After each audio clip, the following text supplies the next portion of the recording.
ഇന്ന് ഞാൻ ചെയ്ത് കാണിക്കുന്നത് നമ്മുടെ ഉള്ളിപ്പൂവൊക്കെ ഉണ്ടല്ലോ, അത് വാങ്ങിക്കാൻ കിട്ടുമല്ലോ. അപ്പോൾ അത് വെച്ചിട്ട് നമുക്കൊരു തോരനാണ് ചെയ്യുന്നത്.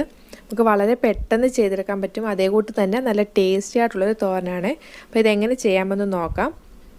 ഇതാദ്യമേ ഉണ്ടല്ലോ നല്ലപോലെ കഴുകിയെടുക്കണം. എന്നിട്ട് നമ്മൾ പയറൊക്കെ അരിയുമല്ലോ, അതേ രീതിയിലാണ് ഞാൻ അരിഞ്ഞെടുത്ത് വെച്ചിരിക്കുന്നത്.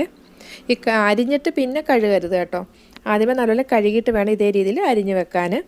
പിന്നെ ഇതിലേക്ക് വേണ്ടുന്നത് തേങ്ങ, വെളുത്തുള്ളി, പച്ചമുളക്, ഇത് മൂന്നുകൂടെ നമ്മൾ അന്ന് ചതച്ച് വെക്കണം. പിന്നെ ഉള്ളിയും കറിവേപ്പിലയാണ് വേണ്ടുന്നത്.